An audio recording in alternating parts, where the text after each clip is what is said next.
দেখো বন্ধুরা স্নান হয়ে গেছে, পুরোনো দুই ছাত্রছাত্রী এসছে, ছাত্রছাত্রী চেরা ভাই বোন বেশি। যখন 11-এ পড়ি তখন এরা 6-7 এরকম পড়ে। এই ডিফারেন্স মারাত্মক সম্পর্কদের সঙ্গে এখনো প্রত্যেক বছর এই দিনে আমরা দেখা করতে অবশ্যই আছে। শুভ ষষ্ঠী, সব ভালো হবে। আমরা এই মুভিতে ডাকতাম ছোটবেলায়। এটা হচ্ছে বাঘ মামা, এই যে এইটা বাঘ মামা। প্রাচীন সময় আমি যখন ছোট ছিলাম, ওরা তখন আরো ছোট ছিল, সেই সময় স্টুডেন্টরা যারা কিন্তু স্টুডেন্টের চেয়ে সম্পর্ক এখন অনেকটা বেশি। যে এখানে বসে আছে বাঘ মামা আমাদের, দেখো এই যে খাওয়ানো চলছে মায়ের। দেখো বন্ধুরা শুভ ষষ্ঠীতে দারুণ মেনু হয়েছে। মেনুটা রোজ যা খায় তাই। অস্ত্র নিয়ে এসছে ওর জন্য। ওই দেখো কি মারছে, ভাবছেন কি ভিতরে টুপি পরা। উমা এই দেখো টুপি পরা দাঁড়িয়ে, ওর মতো একটা তো। ওই দেখো দেখি রে, পুরো তোর মতো দেখতে দেয়। তুইও যেমন খাচ্ছিস ও খাচ্ছে।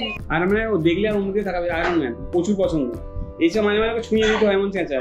দেখো যারা এসেছিল আমরা আনন্দ করছিলাম দেখে, আর পথ থেকে ঘুমাচ্ছে, আমরা খুব আনন্দ ছিলাম। তারপর দেখলাম কি দেখো উটি খাপাস ফিল। আমরা বেরোচ্ছি মহাষষ্ঠীতে পথকাকে ঠাকুর দেখাতে। আমরা ঘুই হ্যাঁ মহাষষ্ঠীর ঠাকুর দেখতে যাচ্ছি। আমাদের পথকা কেমন লাগে দেখি পথকার উপরে।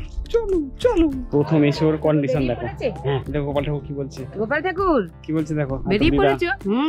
এটা গোপাল ঠাকুর। হ্যাঁ ওরে বাবা, এটা গোপাল ঠাকুর তো।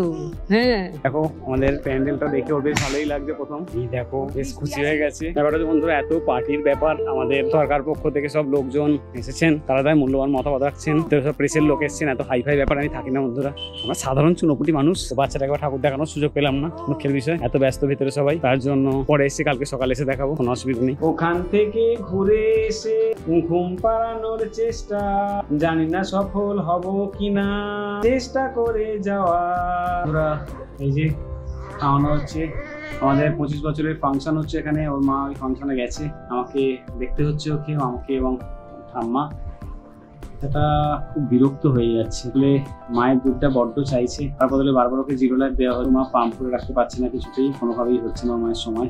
তো খুব বিরক্ত হয়ে যাচ্ছে। খাবার করা হয়েছিল কিন্তু খাবার দেওয়া হলো না ওকে, কারণ ওই খাবার এখন ওর পছন্দ হবে না। একটু ঘুমোচ্ছে না, ওকে নিয়ে টাইম দিয়ে ঘুম পাড়াতে হবে ওর মাকে। অন্য কারোর কাছে ঘুমোতে চাইছে না, কারণ পুরো রাতটা যেন আমার কাছে থাকছে, পুরো রাত আমি জেগে আছি, পুরো রাত আমার কাছেই থাকছে। মাকে সেখানেও পাচ্ছে না, দিনের বেলাও মাকে সময় দিয়ে ঘুম পাড়াচ্ছে না। ও কোন দিকে যায় বেচারা, কি বড় হয়ে গেছে বলো। মা বলছে ফাংশনে যাবো, তাহলে আমি কি বলবো, যাবো না।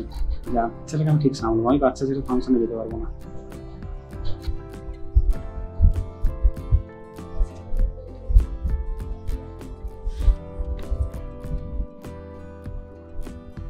দেখো বন্ধুরা, অনেক কষ্টে ঘুম পাড়িয়ে এসেছি। দেখলে ওর মা তো নেই, ফাংশন দেখতে চলে গেছে। ও গান ফান ভালোবাসে, যেতেই পারে। এই ঘুম পাড়িয়ে চলে এসেছি বোতলগুলো ধুতে। যখন সব বোতলগুলো ধুয়েছি, এর আকাশেরও ধুতে তো হবেই। স্টেরিলাইজ করে নেবো, করে এবার জল গরম করতে যাবো।